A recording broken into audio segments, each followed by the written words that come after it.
Hello everyone. My name is the Mysterious Man and welcome to the Timeless Tales.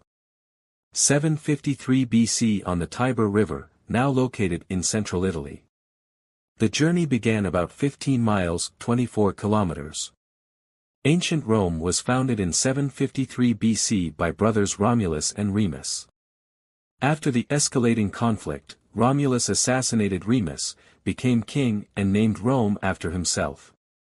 The settlement turned into a Roman city and polity, and came to control its neighbors by a combination of treaties and military power, inland from the Tyrrhenian Sea. What was the reason that Romulus killed Remus? Rome is known all over the world because of its ancient history. According to legend, Rome was founded on a murder. The dispute arose between two twin brothers Romulus and Remus while they were leading a campaign to find a new city on the banks of the Tiber River. The brothers agreed that the ideal location for this new city would be somewhere on this set of hills, but they did not agree on where construction would begin. Romulus, a brother, was primarily interested in the military defense of the city, and was therefore a supporter of a centrally located hill called Palatine. The other brother Remus was thinking about trade and commerce, and so he was a supporter of a hill that had easy access to a river called the Evron. This disagreement set the 10-tenths argument on a full scale. The group accompanying the brothers split exactly in the middle, until there was a palatial group under Romulus and an Everton faction under Remus. There was no possibility of reaching a consensus, so each side agreed to go to their favorite hill, sacrifice some animals, and wait for the sign of the gods. Remus and friends soon saw 6 donkeys flying up on the Everton hills. The brothers claimed that they came from Mars, the god of war, and for obvious reasons the donkey was their bird, so it meant a lot. Clearly it was the sign they were waiting for. Remus went ahead and informed his brother that his hill had received a favorable sign from the gods. Romulus responded by saying that just now, 12 vultures had landed on his hills. Remus was like, "You're a damn liar," and insisted on seeing the vultures for himself. Remus was not satisfied by this. Sure, he argued, the god had shown each brother a sign, but Remus' sign had appeared first, which must mean that the god slightly favored his plan. Romulus was not having this. He argued that 12 vultures was obviously better than 6 vultures, and besides, that they had actually landed on his hills, which must mean that this was where they were meant to set down roots. The argument escalated until each brother gave up and went back to their own camp. Romulus was like, "To hell with this," and began construction on Palatine Hill. Job number 1 was digging a trench, which would later serve as base for the city's walls. When Remus saw this, he and his supporters marched right over the Palatine Hill. They may have brought weapons. Remus and company angrily crossed Romulus's little trench, and words were exchanged. Before too long a fight broke out. When the dust settled, Remus was dead. According to tradition, Romulus struck the killing blow. Romulus would go on to build his city on Palatine Hill, naming it Roma, or Rome, after himself. How much of this actually happened? Maybe some of it, maybe none of it, but the important thing is that the later generations of Romans fully integrated this story into their own mythology. But this is only kinda tangentially related to what I really want to talk about today. It may seem like a minor detail, but that trench dug by Romulus would go on to become one of the cornerstones of the Roman legal system. What was the role of the trench dug by Romulus? That trench is known as the pomerium.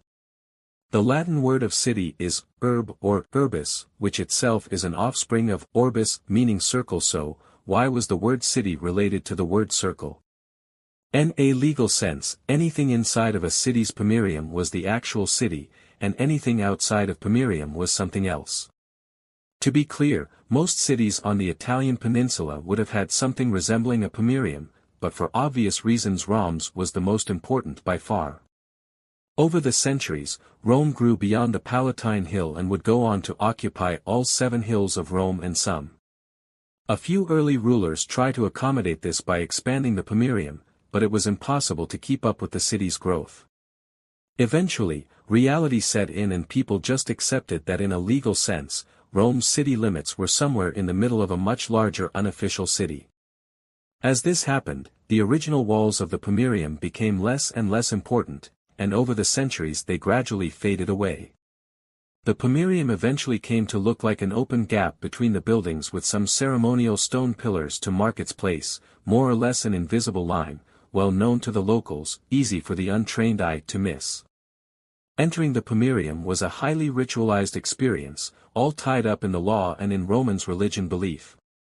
The hyperlegalistic Romans felt that it was important to invent a legal justification for Remus' murder by arguing that any breach of the Pomerium, including literally just walking across the invisible line, represented a symbolic breach in Rome's defenses. As such, crossing the Pomerium was a death penalty offense. If this is true, how did people get into the Pomerium?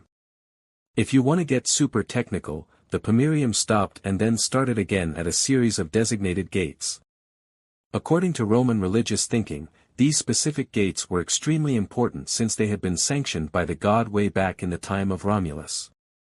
This fact became kind of absurd after the actual walls of the Pomerium faded away. Plutarch recounts the story of Pompey trying and failing to fit a group of elephants through one of these disconnected gates even though the land to either side of the gate was completely open. It never even occurred to anybody to take 2 steps to the left and walk across that invisible line. That's how seriously the Romans took the Pomeriums. In fact, in every meaningful sense, Pomeriums dominated political life. Rome's highest elected officials, namely consuls and praetors, were basically expected to carry out the day-to-day governance of Rome from within the Pomerium.